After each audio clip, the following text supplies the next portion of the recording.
ആവശ്യമായ തേങ്ങ തിരുവുന്നു. നമ്മുടെ കൂടെയുള്ള ആളാണ്, നമ്മുടെ ഹെൽപ്പറാണ്. ഇഞ്ചി, വെളുത്തുള്ളി, ചുവന്നുള്ളി എന്നിവ ചേർത്ത് അരച്ച് ചേർത്ത് വച്ചിരിക്കുന്ന മിക്സഡാണ്.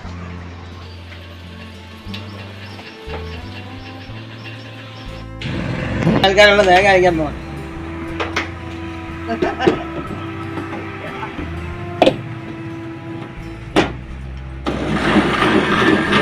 എനിക്കായി അരച്ച് വെച്ചിരുന്ന തേങ്ങ വെള്ളമൊക്കെ ഒഴിച്ച് ചേർത്ത് നന്നായി ചെറിയൊരു കുഴമ്പ് വരുവാകത്തക്ക രീതിയിൽ ഇളക്കി കൊടുത്തുകൊണ്ടിരിക്കുകയാണ്.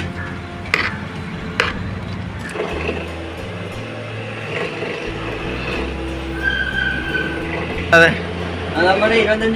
25 കിലോ അരി. ആ, അതിനകത്ത് എന്തൊക്കെയാ ചേരുവകൾ വരുന്നത്? ആശാളി, ഉലുവ, ജീരകം. ആശാളി, ഉലുവ, ജീരകം, മഞ്ഞപ്പൊടി. ആശാളിയാണ്. ആ,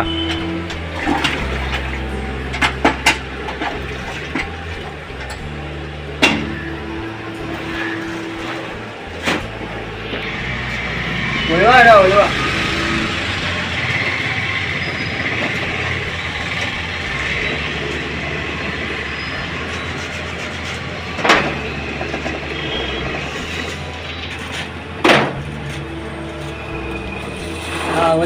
ജീരകം, ചെറിയ ജീരകം, മഞ്ഞപ്പൊടി.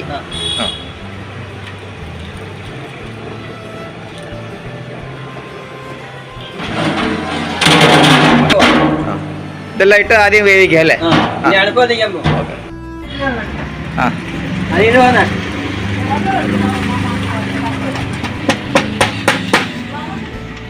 നമ്മൾ നേരത്തെ ചെയ്ത ഉലുവ, ആശാളി, മഞ്ഞപ്പൊടി ഇവ തിളച്ചതിന് ശേഷം അരി അണ്ടാവിലേക്ക് ഇടുവാണ്. ആ,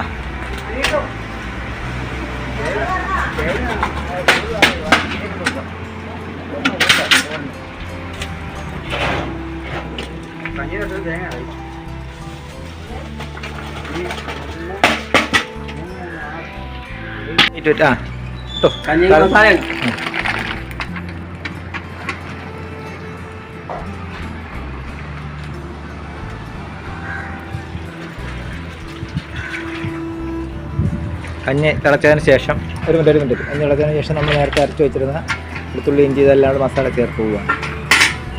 എന്നിട്ട് നന്നായി ഇളക്കി കൊടുക്കുകയാണ്.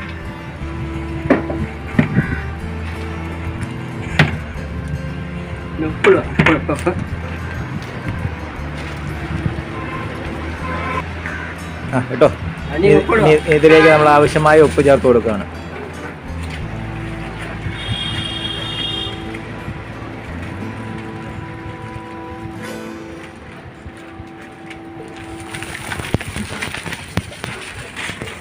അതിനുശേഷം നന്നായി ഒന്നുകൂടി ഇളക്കി കൊടുക്കുകയാണ്.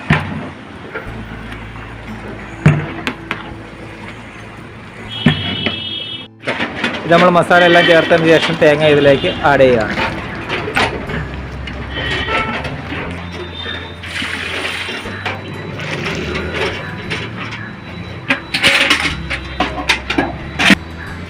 നമ്മൾ ഒന്നുകൂടി ഇളക്കി നന്നായി ഇളക്കി കൊടുക്കുന്നു.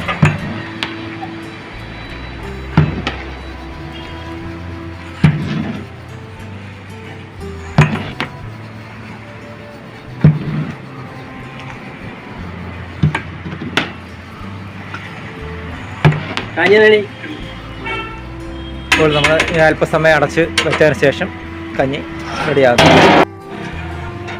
അങ്ങനെ നമ്മുടെ കഞ്ഞി റെഡിയായിരിക്കുകയാണ്. ഇനിയിപ്പം വിളമ്പി തുടങ്ങിയാൽ മതി.